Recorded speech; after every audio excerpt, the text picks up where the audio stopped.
The year was 2007, and 18-year-old Jennifer Adams had just finished her last final exams for high school.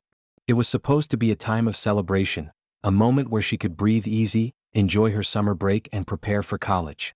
But that all changed in the blink of an eye. On the evening of June 5th, Jennifer left her home to meet friends at a local coffee shop. She had promised her parents she'd be back by 9:30 p.m. But that promise was never kept. At 10 p.m., her parents tried calling her phone, but it went straight to voicemail. Her friends hadn't seen her either. The clock ticked, and with each passing minute, the fear began to grow. By midnight, her parents knew something was terribly wrong. Their daughter, the one who had never strayed far from home, was now missing. The community was immediately put on alert. News of Jennifer's disappearance spread like wildfire.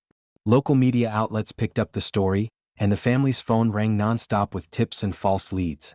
Yet, as the days wore on, it became clear that this wasn't an isolated incident, and it was far worse than anyone could have imagined. Jennifer Adams wasn't just another missing teenager. She was a part of a larger, haunting pattern of disappearances that seemed to be sweeping through Houston's suburbs. A trend that was eerie, unsettling, one that hadn't been noticed until it was too late. Her parents, John and Maria Adams, were beside themselves. Desperate for answers, they turned to the police, hoping for some sign, some shred of hope that their daughter would return. But as hours turned into days, the cold, hard truth began to settle in. Jennifer wasn't coming home, and the police had no solid leads. Every door they knocked on, every person they questioned, seemed to close in their faces. For weeks, the investigation made little progress. It was as if the city itself had swallowed Jennifer whole, leaving nothing but silence and broken hearts in its wake. And yet, amidst the silence, something larger was brewing, something that would eventually shake the entire city to its core. When Jennifer Adams went missing, it felt like the entire community was thrown into turmoil. Her family was in shock, the police were overwhelmed, and the neighborhood, once peaceful and tight-knit, found itself marked by a sense of unease that no one could shake. The disappearance wasn't just a tragedy for the Adams family, it became a tragedy for everyone who knew her, everyone who loved her, and everyone who lived in the area. It was as though someone had pulled the rug out from under their feet, leaving them to fall into an abyss of uncertainty. The initial response from law enforcement was swift.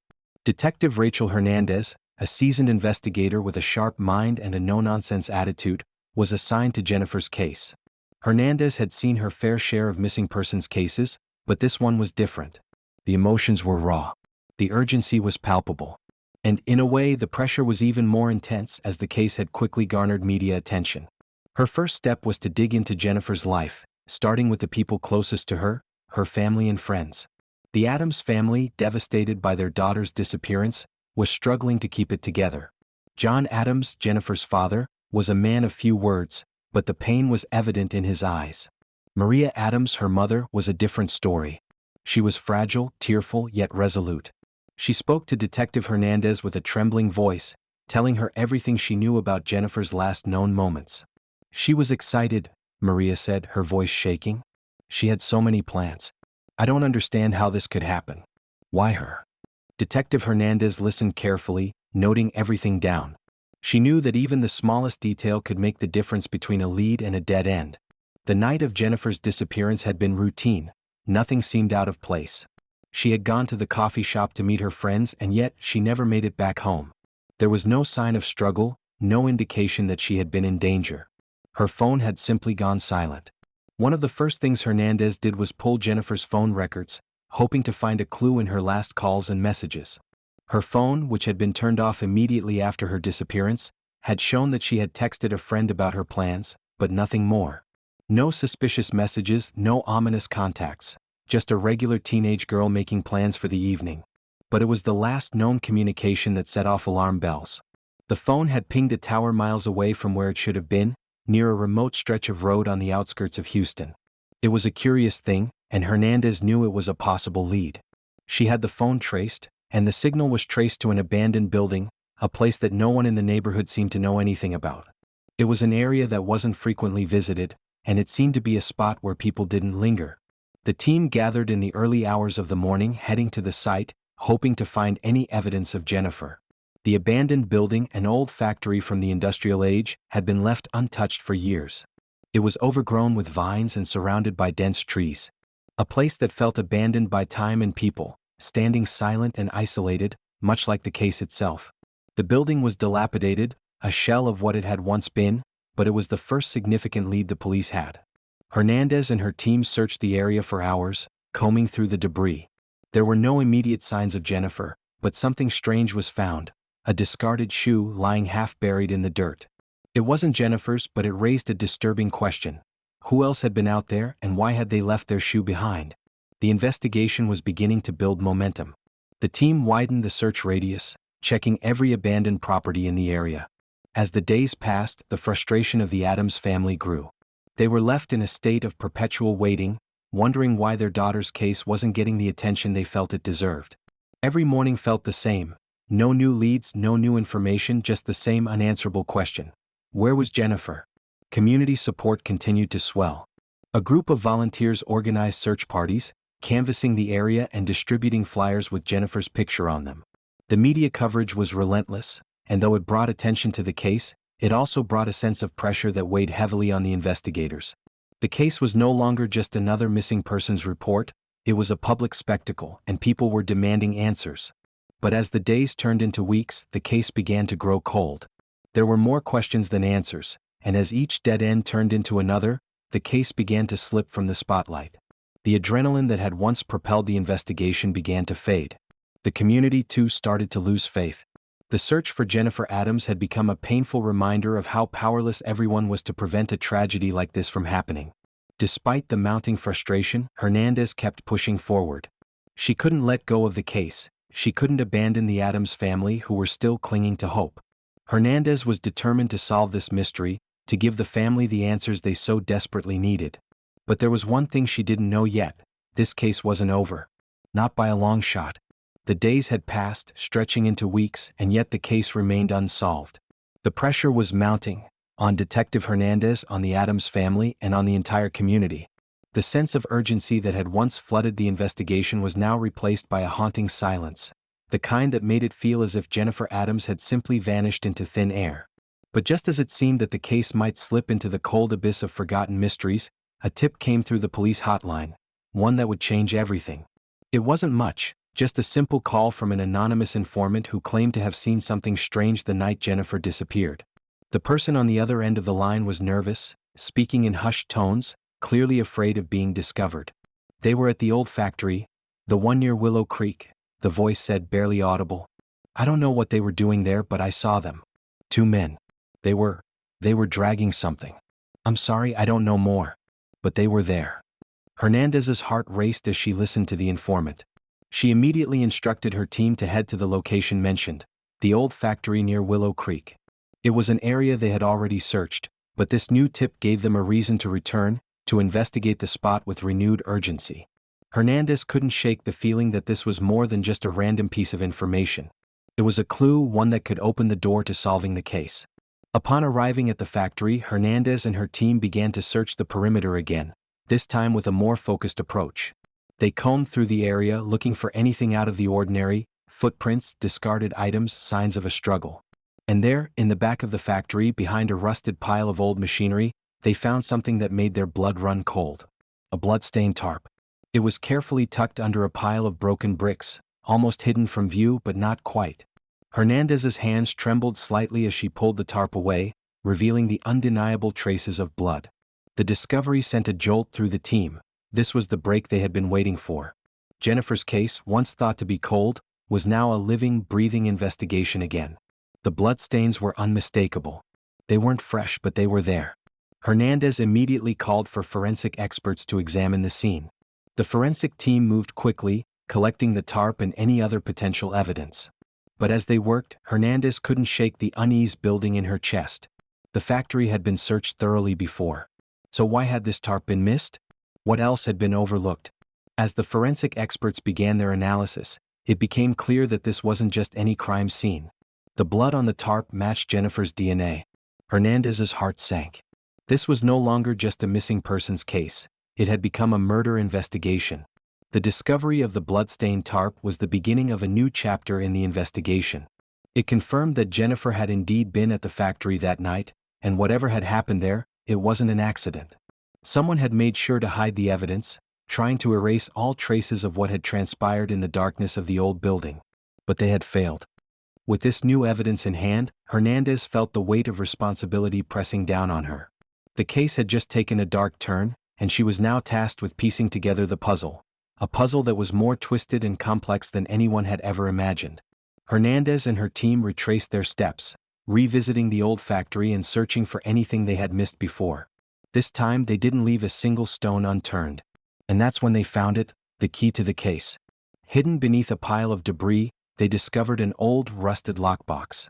The box had been buried under a mound of discarded scrap metal, and it appeared to have been there for years. It was almost as if someone had tried to make sure it was forgotten, hidden away from prying eyes. Hernandez's breath caught in her throat as she opened the lockbox, revealing its contents. A stack of old photographs, a few personal items, and a diary. At first glance, the items seemed to have no connection to the case. But as Hernandez flipped through the photographs, something caught her eye. One of the photos showed Jennifer standing next to an unfamiliar man. The man was older, dressed in a black leather jacket, and his face was partially obscured by a shadow. It was the first time Hernandez had seen this person, and something about the way he looked at Jennifer made her stomach twist. The photo was dated, but the year was scratched out. The discovery of the lockbox and the photographs within was a game changer. It was clear now that someone had been involved in Jennifer's life in a way no one had previously suspected. The question was, who was this man, and what role did he play in Jennifer's disappearance? Hernandez knew that this was just the beginning. The diary had the potential to unlock even more secrets, but it was clear that whoever had left it behind had intended to keep their identity a secret. It was all connected, the abandoned factory, the bloodstains, the photographs, and yet the story was far from over. The pieces were finally starting to fall into place, but the big question remained. Who was responsible for Jennifer's murder, and why had they gone to such lengths to cover their tracks? With the discovery of the photographs, the investigation took a sharp turn. Detective Hernandez knew that the man in the photograph, whoever he was, held the key to understanding what had happened to Jennifer Adams. The stack of photographs had given her a glimpse into Jennifer's life that she hadn't seen before. There, hidden among the casual pictures of friends and family, was a photograph that seemed out of place. Jennifer was standing next to an older man, someone she had never mentioned before. The way he looked at her, with an intensity that was hard to ignore, told Hernandez everything she needed to know. This man was not just some passerby. He was involved in Jennifer's life, whether by choice or by force. The first step for Hernandez was to find out who this man was. She ordered a thorough search of all the photos in the lockbox, looking for any additional clues that might tie him to Jennifer. The photographs were old, some dating back several years, and they were worn at the edges as if they had been handled countless times. There was one image, however, that stood out. It was a picture of the man with Jennifer at a local park. The man was laughing, his arm around her shoulder, as they sat on a bench beneath the shade of an oak tree. But in the background, there was a familiar building. An old, dilapidated building that Hernandez recognized from her earlier search of the Willow Creek area. It was the same place where Jennifer had been seen the night of her disappearance. Could the man in the photograph be connected to the factory? Hernandez's mind raced. She immediately had the photo blown up and sent to the local news stations, asking for help from the public. The response was swift. Within hours, tips started flooding in. One person claimed to have seen the man at the factory just days before Jennifer went missing. Another person recognized him as a former construction worker who had lived in the area for years, but had recently disappeared from the community. It was as though this man had been deliberately keeping a low profile, as if he didn't want anyone to find him. Hernandez's gut told her that he was the missing link, the one person who could provide the answers they desperately needed. The team began to work around the clock, tracking down every lead they could. They found out that the man had a criminal record, minor offenses, mostly theft and vandalism, but nothing that would have raised any red flags. He had a history of disappearing for months at a time, only to reappear in different parts of the city. Hernandez was starting to see a pattern, but it was still unclear what the connection was between this man and Jennifer. As the investigation unfolded, Hernandez discovered something that would change the course of the case. One of Jennifer's friends had come forward with an unexpected piece of information. She revealed that Jennifer had been secretive about her interactions with the man, but had mentioned him a few times in passing. According to the friend, Jennifer had met him a few weeks before her disappearance, and the two had struck up an unexpected friendship. Jennifer had even mentioned that the man had been offering her help. Help with what, the friend didn't know, but the friendship had grown closer. This revelation was unsettling. It seemed that Jennifer had been involved with this man long before her disappearance, and perhaps he had been playing a larger role in her life than anyone realized. Hernandez knew she needed to dig deeper, to uncover the full extent of their relationship. But there was still more to discover. The diary from the lockbox, the one Jennifer had been carrying around, held more secrets than anyone could have imagined. Hernandez had it examined by a forensic expert, who discovered something that sent chills down her spine. The diary was filled with cryptic entries, some of them written in a hurried, anxious tone. In one entry, Jennifer described meeting a man who had promised her a better life. The man had been kind at first, offering her a way out of her struggles, but as the weeks passed, Jennifer's tone had shifted. She began to describe him as manipulative, controlling, and frightening. The last entry was dated just days before her disappearance. It was brief, almost desperate. "He says I'm his now. I don't know how to get away. I'm scared." Hernandez's heart pounded as she read those words.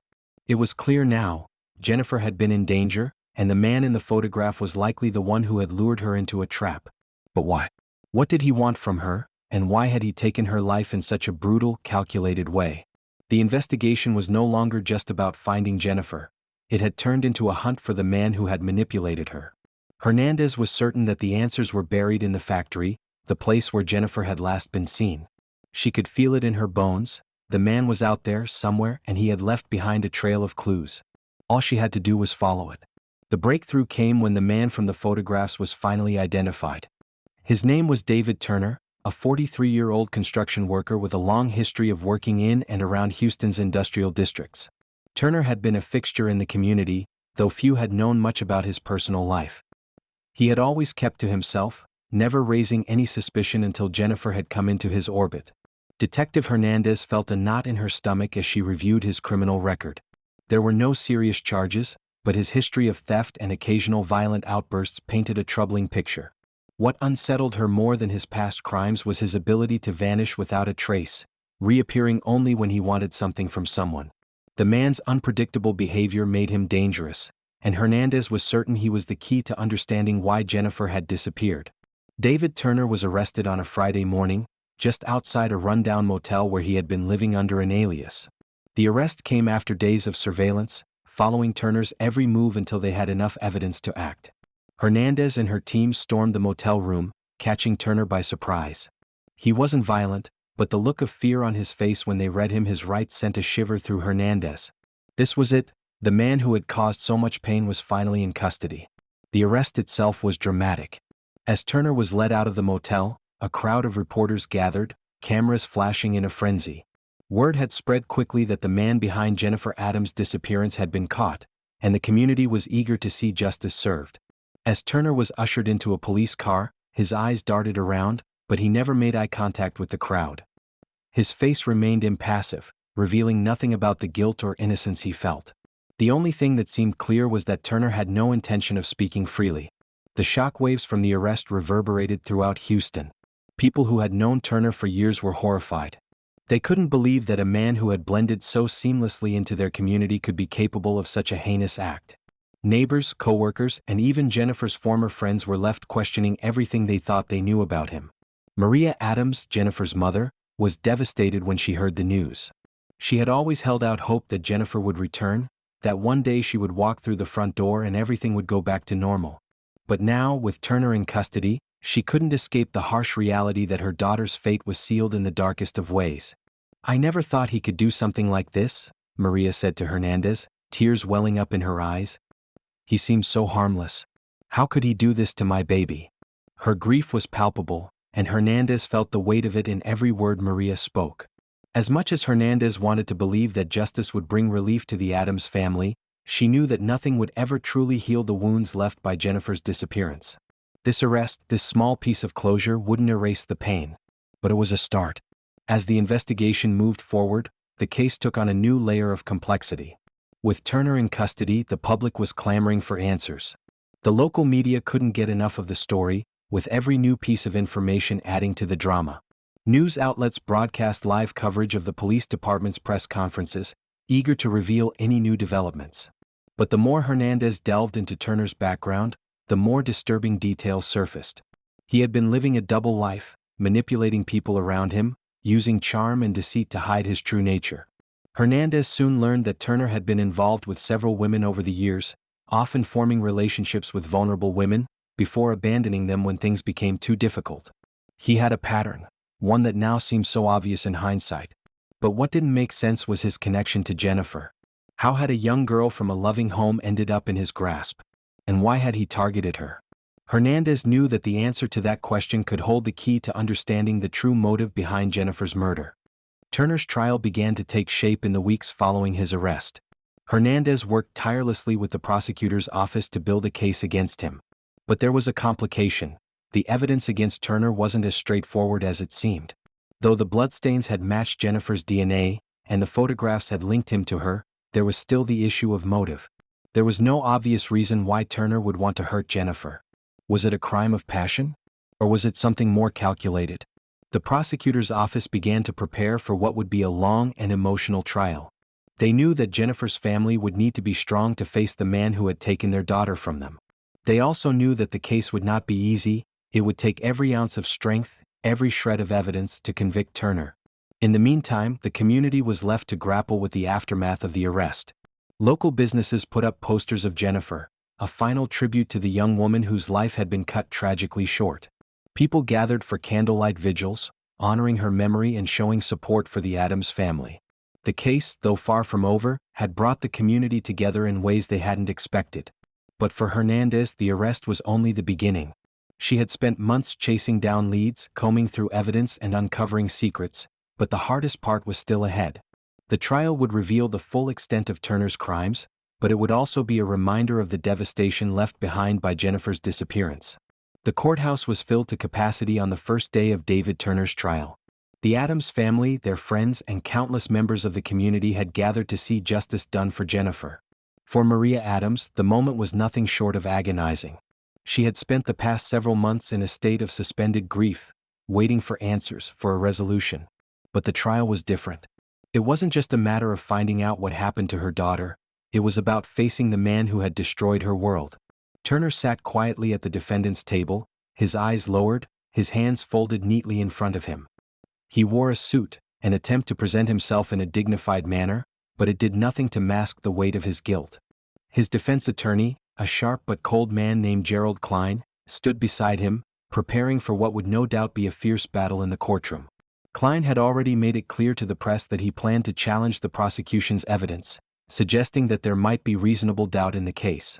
The prosecutor, Assistant District Attorney Lisa Harper, was ready. She had been preparing for this moment for months, reviewing every detail of the case, every shred of evidence, and every witness statement. But even she couldn't deny the emotional weight of the case. She had watched the Adams family suffer and grieve, and now it was her job to make sure they got the justice they deserved. When the trial began, the first witness to take the stand was Detective Hernandez. She spoke clearly and confidently, recounting the investigation from the moment Jennifer went missing to the shocking discovery of the blood-stained tarp at the abandoned factory. Hernandez detailed the painstaking work of following leads, the hours spent at the factory, and the forensic evidence that had connected Turner to the crime. The courtroom was silent as she spoke, every word landing with the heaviness of truth. Hernandez's testimony painted a chilling picture of what had happened to Jennifer, but it was far from the final blow. Turner's defense attorney wasted no time in cross-examining Hernandez, challenging the validity of the evidence. He questioned the handling of the blood samples, suggesting that they could have been contaminated. He questioned the timeline, arguing that there were gaps in the investigation that left room for doubt. Hernandez was calm under pressure. She stood firm in her answers, knowing that the defense would try to chip away at the prosecution's case. But she also knew that the evidence, Jennifer's DNA on the tarp, the photographs of her with Turner, was undeniable. There was no getting around it. The truth was staring everyone in the face. After Hernandez, Maria Adams took the stand. The sight of Jennifer's mother in the witness box was a powerful moment. Maria had spent months holding it together, staying strong for her husband and for the community. But as she took the stand, the weight of everything she had endured seemed to crash down on her.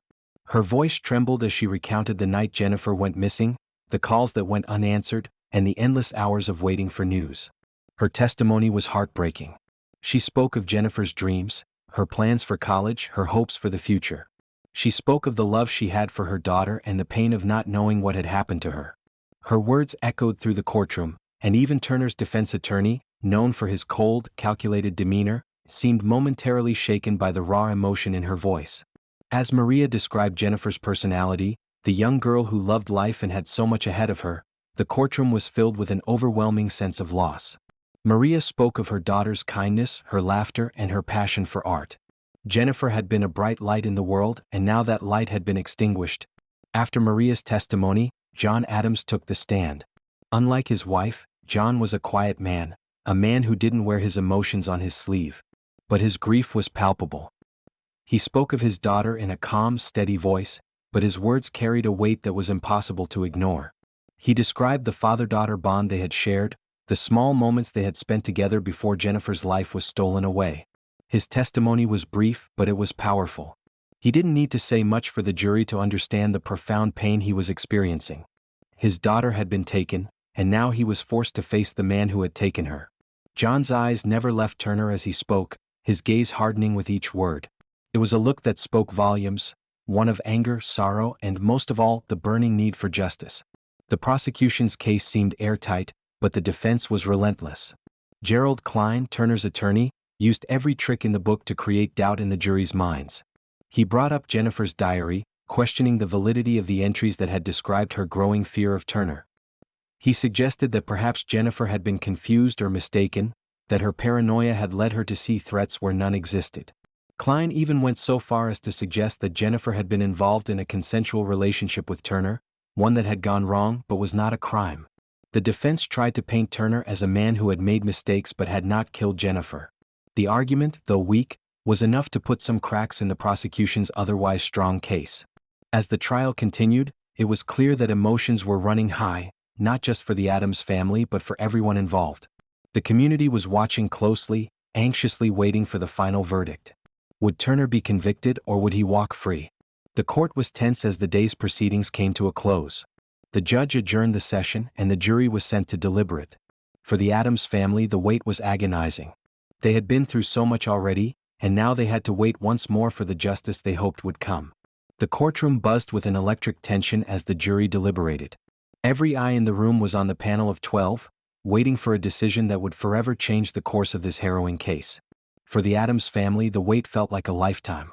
They had suffered so much already: the loss of their daughter, the endless nights of uncertainty, the emotional toll of the trial, and now they could only hope that justice would finally prevail. But as the hours passed and the jury's deliberations stretched on, there was an unexpected development that no one saw coming. It was a Wednesday afternoon, the 16th day of the trial, when the courtroom was abruptly interrupted. The judge, Judge Samuel Collins, a stern man known for his fair but no-nonsense demeanor, stood up and addressed the room. "Ladies and gentlemen," he began, his voice carrying the weight of the situation. "There has been a development. The defense has requested to speak to the court." A murmur rippled through the courtroom. The defense was about to make a statement? What did that mean? Was it a delay, a motion to dismiss, or something else entirely? Gerald Klein, Turner's defense attorney, stood up with an air of finality. He walked to the judge's bench, his face unreadable. After a brief conversation with the judge, Klein turned to face the room. "I'm requesting permission to allow my client, David Turner, to speak," Klein announced. "He wishes to make a statement." The suddenness of the request sent shockwaves through the room. Jennifer's family exchanged uneasy glances, and Detective Hernandez's pulse quickened. She had anticipated many things during the trial, but this was something she hadn't expected. Was Turner going to confess? Or was this just another attempt to stall? The judge nodded slowly. "Mr. Turner, you are hereby allowed to make a statement. Please proceed." Turner, who had been silent for the entire duration of the trial, stood up. His hands were shackled, his posture stiff, but as he turned to face the court, something seemed different about him. There was no fear in his eyes, no defensive posture. He appeared oddly calm, almost resigned to the moment. With a deep breath, Turner began to speak, his voice low but steady. "I killed Jennifer Adams," he said, his words cutting through the silence like a knife. "I'm the one who took her life." The room erupted in shock. Maria Adams gasped, her hand flying to her mouth. John Adams' face turned ashen. The prosecutors and defense attorneys exchanged surprised glances, and the jury was visibly shaken. Hernandez couldn't believe her ears. After months of investigation, After all the pain and waiting, Turner had finally confessed, publicly and without hesitation. Turner continued, his voice devoid of emotion as he recounted the details of what happened that night. She was beautiful, he said almost mechanically. She had this light about her, and I couldn't stand the thought of her slipping away from me. She didn't know what I wanted, and I couldn't make her understand. She was just supposed to be with me. I wanted her to stay, and when she tried to leave, I snapped. I lost control. Turner's confession was chilling. It wasn't the remorseful confession many might expect. There were no tears, no signs of guilt or regret. Instead, it was almost as if he were recounting the events of someone else's life, as though Jennifer's death had become a distant memory he had no real connection to. His words hung in the air, heavy with the coldness of a man who had lived without fear of consequence. For Hernandez, hearing the confession was surreal. She had spent so long piecing together the clues, and now here was Turner, right in front of everyone, admitting his role in Jennifer's death. But there was more to it than just the confession. There was something missing. Something wasn't adding up. Turner paused, taking a deep breath before continuing. I didn't mean for it to happen. But once she was gone, I couldn't go back. I had to cover it up, make sure no one would find out. I thought I could get away with it, that the evidence would disappear. I never thought they'd find her. But I couldn't keep hiding anymore. I couldn't do it. And now here I am. As he finished, the courtroom was dead silent. No one knew what to say, what to think. The confession was out there, but it didn't feel like closure. It felt like the beginning of something much darker. The prosecution stood, ready to respond. Assistant District Attorney Lisa Harper, who had been silent through Turner's confession, stood with a quiet but firm resolve. She turned to face the court, her eyes locking with the defendant. David Turner, she said, her voice steady, you've just admitted to the brutal murder of a young woman who had everything to live for. You may think this confession gives you some sense of relief, but it doesn't. It doesn't bring Jennifer back. It doesn't erase the pain you caused. And it certainly doesn't erase the damage you've done to this community. Harper paused for a moment, letting her words sink in. But this confession doesn't absolve you, David Turner. You will face the full weight of the law, and you will pay for what you've done. Turner said nothing. He just stood there as if he had heard these words countless times before. The courtroom was now in a state of controlled chaos. Emotions swirled in the air, but the trial had to continue. The courtroom was still in a state of shock after Turner's confession. The atmosphere was heavy, filled with the weight of the words he had spoken, but just when it seemed like the case was nearing its conclusion, a twist arrived, one that none of them had anticipated. It all started with a phone call. The day after Turner's confession, Detective Hernandez received an unexpected update from the forensic team. The call came early in the morning, just as she was preparing for the next round of court hearings. The voice on the other end was calm but urgent. Detective Hernandez, the forensic expert said, we've just finished re-examining the bloodstains found at the factory site. There's something you need to know. Hernandez's stomach dropped as she listened. What could be wrong with the evidence? Had they made a mistake? Was it possible that they had overlooked something important? Her mind raced as she tried to make sense of what she was hearing. We ran a more detailed analysis, the forensic expert continued, and it turns out the bloodstains don't match Jennifer Adams. The words felt like a punch to the gut. Hernandez barely managed to steady herself as she took in the news. This couldn't be right. The blood had been Jennifer's. It had to be. She had seen the results and they had been confirmed, twice. But now the expert was telling her that the blood didn't belong to the victim? We're still trying to determine whose blood it is, but it's definitely not hers, the forensic expert confirmed. And we're rechecking all of the evidence, including the blood on the tarpaulin in the lockbox. We'll keep you posted. Hernandez immediately called Assistant District Attorney Lisa Harper, her mind whirling with disbelief. How could this happen? After everything, after all the work that had gone into proving Turner's guilt, now they were faced with this bombshell. The news spread like wildfire. Within hours, Turner's defense team seized on the new development, pushing hard to have the confession thrown out.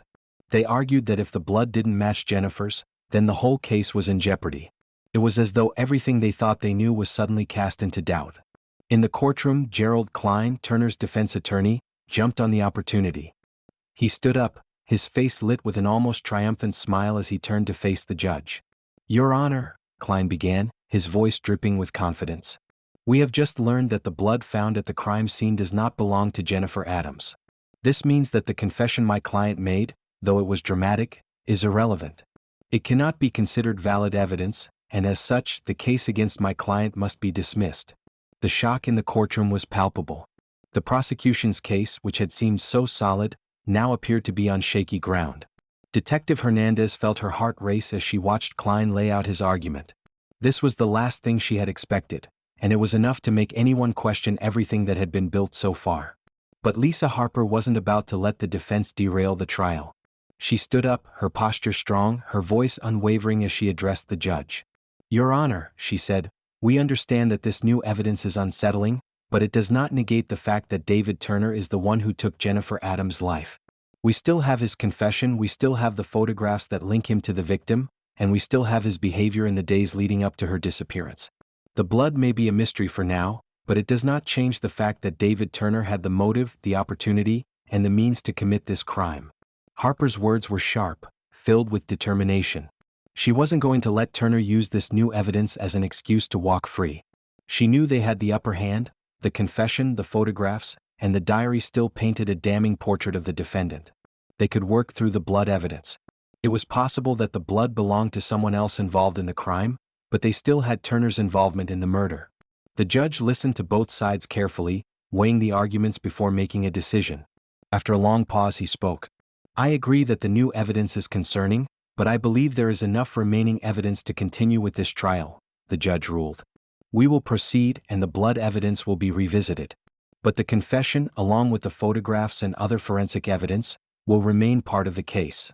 The jury will decide whether or not this new development changes their view of the evidence." The ruling was a blow to the defense, but it also created a sense of uncertainty in the courtroom. Hernandez could feel the tension in the air. What if the jury decided that the blood evidence was the final piece they needed to find reasonable doubt? What if they questioned Turner's confession and believed that he had been coerced into admitting guilt? As the trial continued, the focus shifted back to the evidence that still stood. The photographs of Jennifer with Turner were hard to ignore.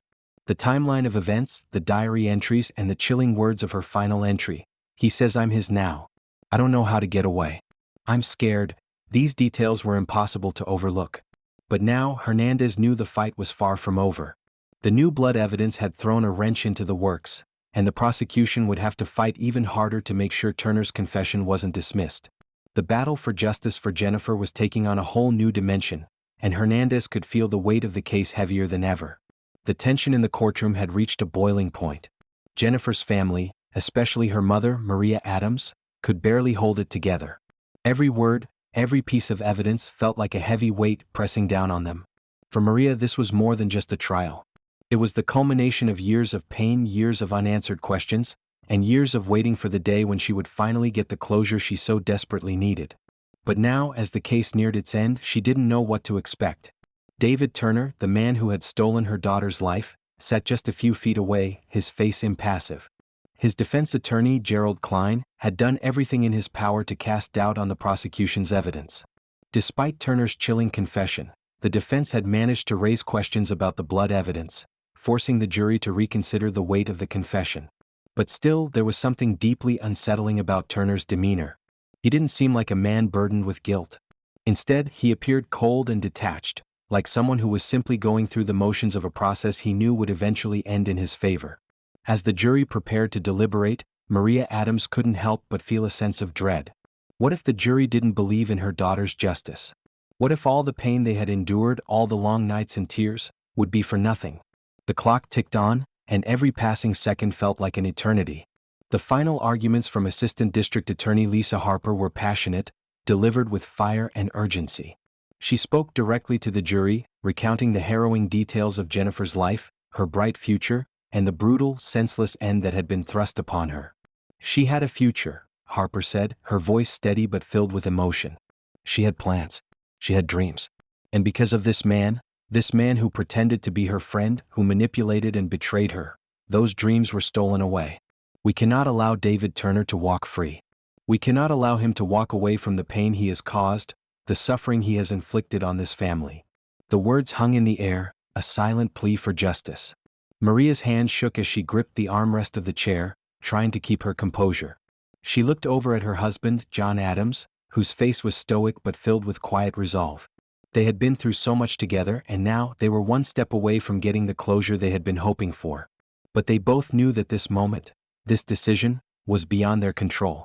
The jury filed out of the courtroom, their faces serious and grim. The deliberation began. 4 hours, the courtroom waited in silence.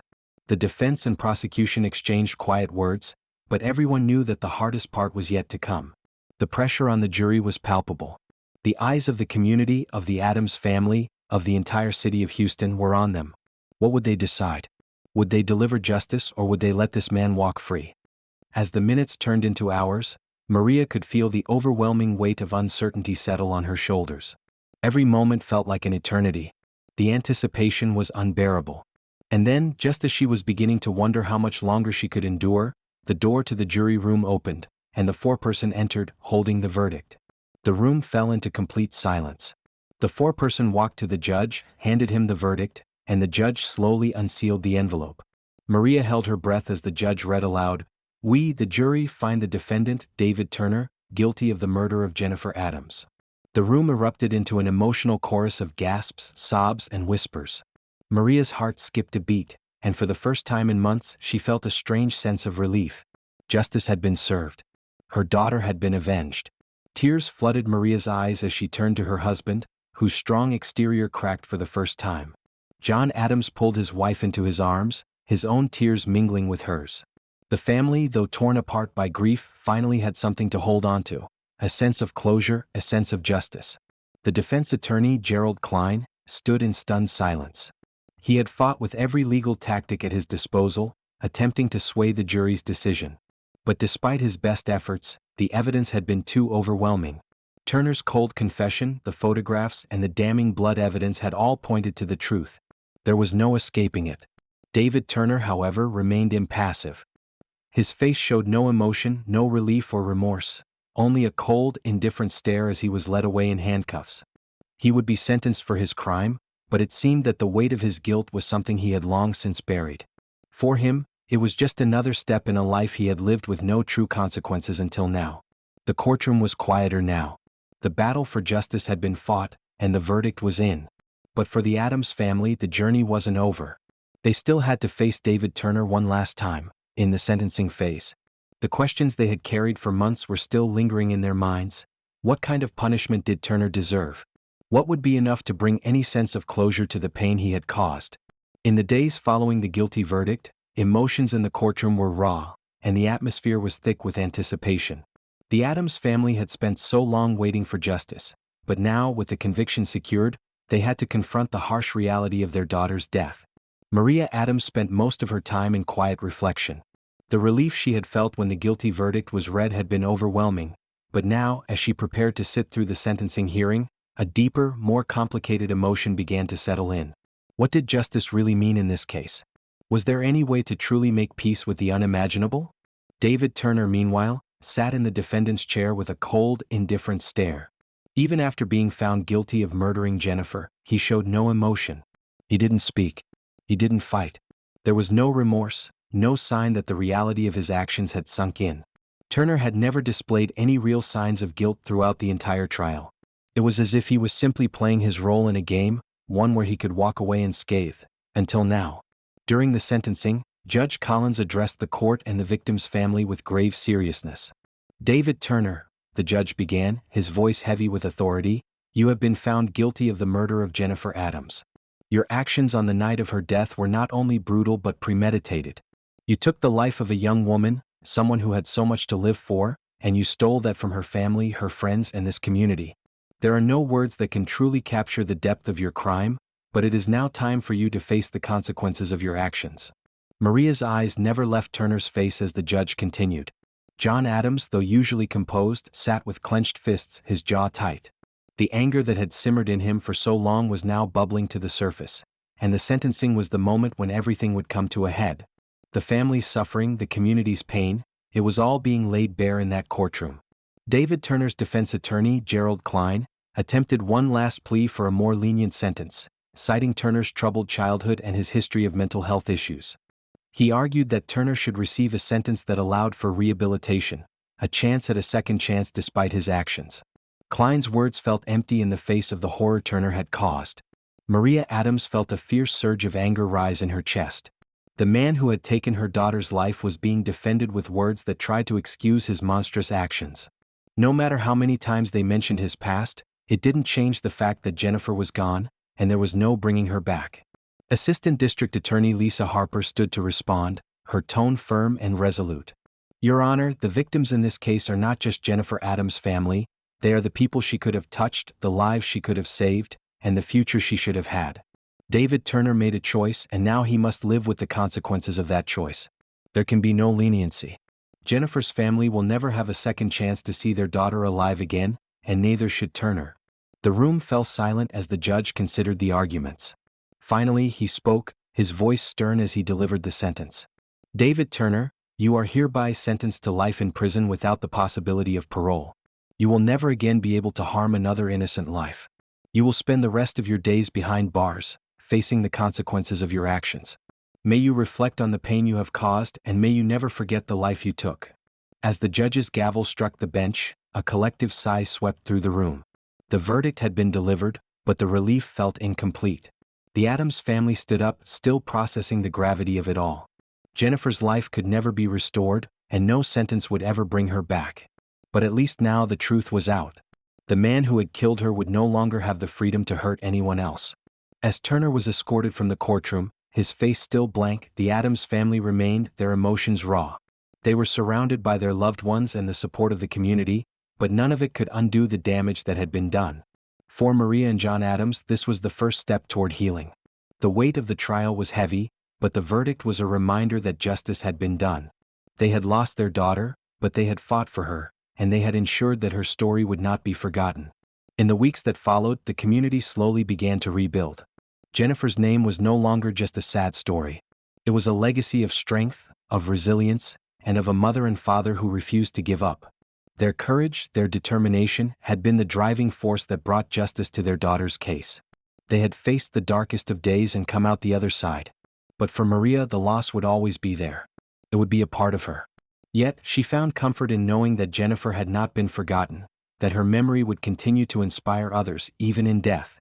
The fight for justice had been long, but it had brought them the one thing they so desperately needed, a sense of closure, however painful it was to accept. The trial was over. The verdict had been delivered. David Turner, the man who had taken Jennifer Adams' life, would spend the rest of his days in prison, and the family could now, finally, breathe a sigh of relief. But for Maria and John Adams, the road to healing was just beginning. There were no celebrations, no happy endings, only the heavy burden of grief that would never truly go away. Maria sat quietly in the living room of their home, her gaze fixed on the framed photo of Jennifer hanging on the wall. It was the same picture they had used for the missing persons flyers, the one that showed Jennifer smiling, her hair falling in loose waves around her face, her eyes sparkling with excitement for the future. It felt like a lifetime ago, a different time, before everything had been turned upside down.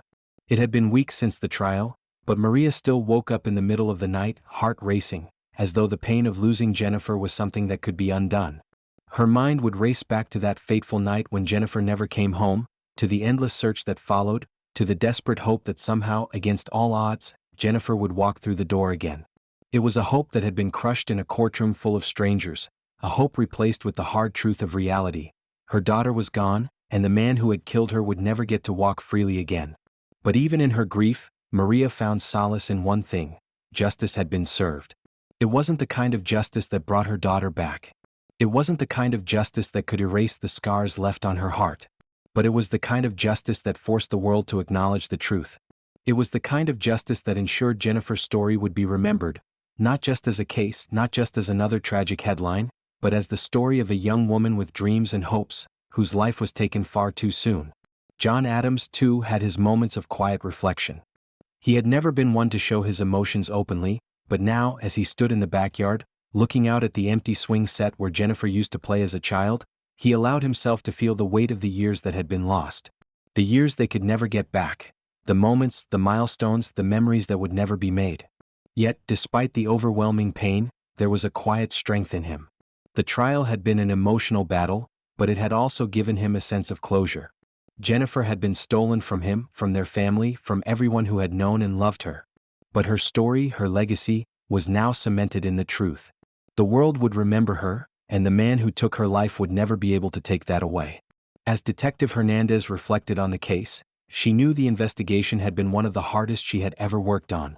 It wasn't just about solving the crime, it was about bringing closure to a family that had lost everything. She thought of Maria, the mother who had held on to hope for so long, and of John, who had remained stoic in the face of unimaginable pain. And in the end, it wasn't just about the cold facts of the case, it was about the emotional journey they had all been on together. The case had brought up difficult truths about David Turner, about his hidden past, his manipulative nature, and his complete lack of remorse.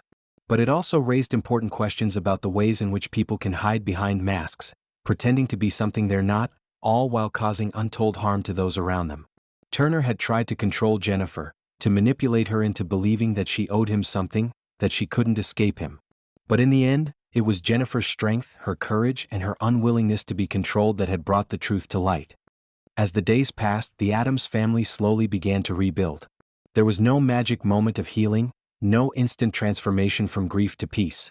But slowly, piece by piece, they began to pick up the pieces of their shattered lives.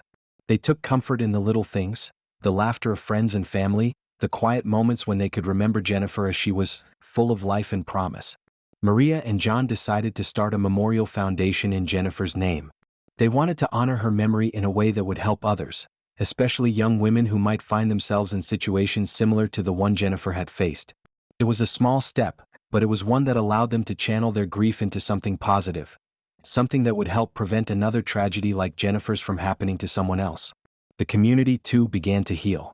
There were memorials held in Jennifer's honor, local charity events, and small acts of kindness that rippled through the city. The tragedy had shaken everyone, but in its wake, it had brought people together in ways that no one could have predicted.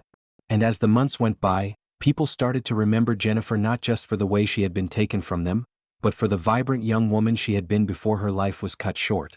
For Maria and John Addams, there was still a long road ahead.